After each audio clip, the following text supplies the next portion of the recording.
Hello दोस्तों, स्वागत है आपका हमारे YouTube channel book world by SK में। दोस्तों, अगर आपके पास 1 करोड़ है और कोई आपको 10 करोड़ कमाने का मौका दे, लेकिन उसमें रिस्क इतना है कि आप सब कुछ खो भी सकते हैं, तो क्या आप वो रिस्क उठाएंगे?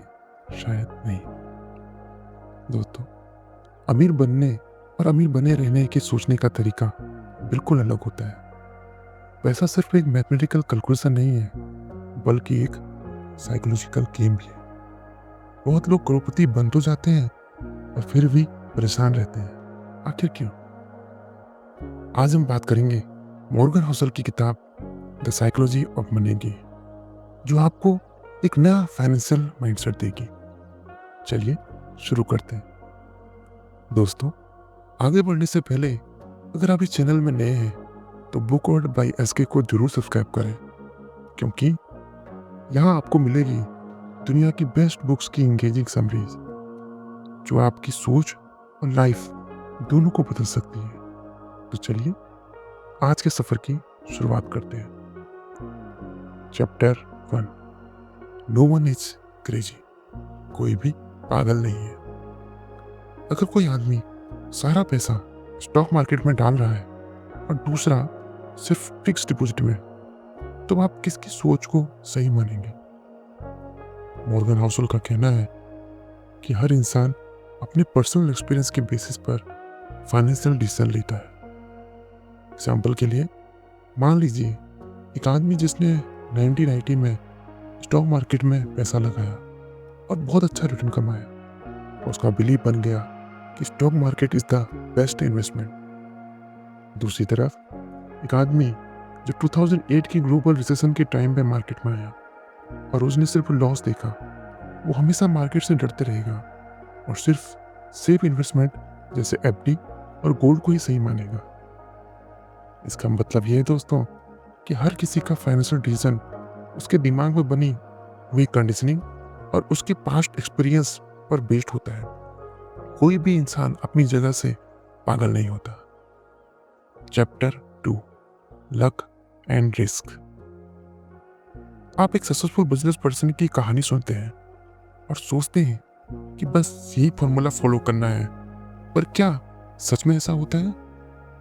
मॉर्गन हाउसल कहते हैं कि फाइनेंशियल सक्सेस सिर्फ मेहनत का रिजल्ट नहीं होता, उसमें लक और रिस्क का भी बड़ा रोल होता है। जैसे बिल गेट्स ने माइक्रोसॉफ्ट स्टार्ट किया, जो कि दुनिया की सबसे बड़ी सॉफ्टवेयर कंपनी बन गई।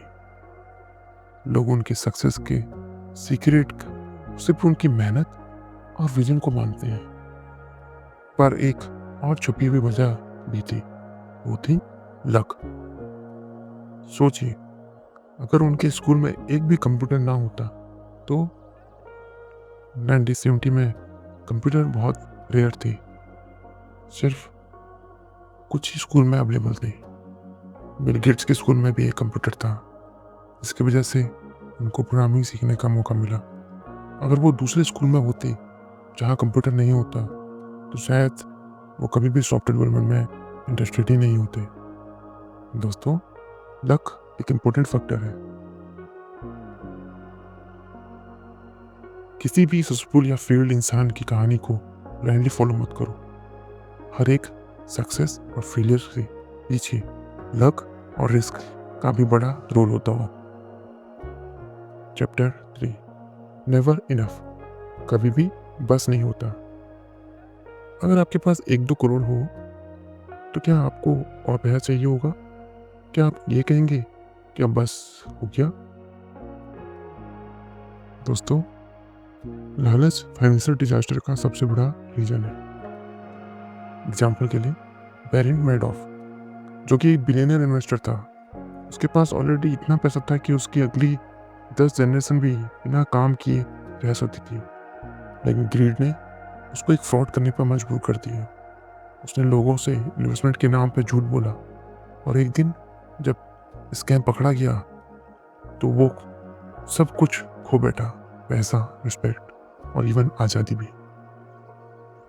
लेसन ये है कि फाइनेंशियल ग्रीड से बचो। पैसा कमाओ, लेकिन एक सही लिमिट तक। उसके बाद सुकून भी जिंदगी में जरूरी है। चैप्टर 4 कन्फाउंडिंग कंपाउंडिंग, जादू कंपाउंडिंग का। आपको एक ऑप्शन दिया जाए अगर कि 1 करोड़ कैश या ₹1 जो कि हर दिन में डबल होगा 30 दिन तक, तो आप क्या चूज करेंगे? ज़्यादा लोग पहले ऑप्शन यानी 1 करोड़ रुपए को चुनेंगे, लेकिन जो कंपाउंडिंग का रियल पावर समझते हैं बिना सोचे समझे दूसरा ऑप्शन चूज कर लेंगे। क्यों? चलिए एग्जाम्पल के माध्यम से समझते हैं इस कंपाउंडिंग का मैजिक फॉर्मूला। दोस्तों, अगर आप 1 रुपए को हर दिन में डबल करते हैं तो जानते हैं कि 30 दिन के बाद कितना पैसा होगा? 53.68 करोड़। जी हाँ दोस्तों, एक कंपाउंडिंग का मैजिक है। शुरू में बहुत छोटा सा लगता है और टाइम के साथ साथ इसका इफेक्ट एक्सप्लोसिव हो जाता है। वॉरेन बफेट दुनिया के सबसे सफल इन्वेस्टर में से एक है।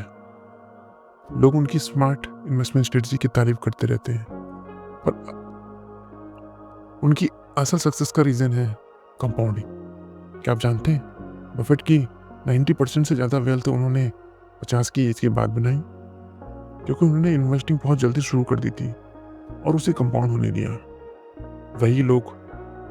वही गलती लोग बार बार करते हैं, जल्दी पैसा बनाने की सोचते हैं और पेशेंस खो देते हैं।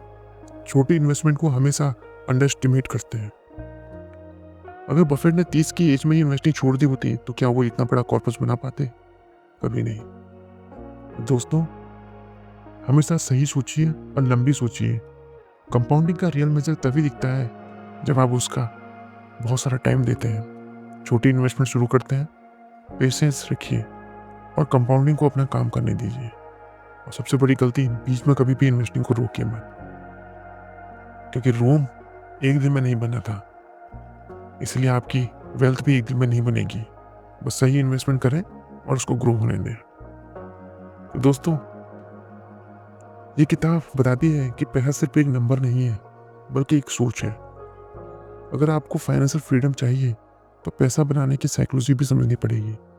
पैसा कमाना एक स्किल है, लेकिन उसको संभालना एक आर्ट है। जो लोग इस आर्ट को समझ लेते हैं वही लॉन्ग टर्म फाइनेंशियल सक्सेस पाते हैं। दोस्तों, अगर आपको ये हमारी ऑडियो समरी पसंद आई हो तो उसे लाइक करें, शेयर करें और कमेंट करें कि कौन सा लेसन आपको सबसे ज़्यादा इंटरेस्टिंग लगा। लक और रिस्क का कॉन्सेप्ट, ये कंपाउंडिंग का मैजिक, नीचे कमेंट में जरूर बताएं। और हाँ, book world by SK channel को सब्सक्राइब जरूर करें। तो दोस्तों, मिलते हैं एक नई किताब के नई लेसन के साथ अगली ऑडियो बुक समरी में। तब तक के लिए अपना ख्याल रखिए, समझदारी से फैसले लीजिए और हमेशा आगे बढ़ते रहिए। Stay curious, stay wealthy. Bye bye दोस्तों।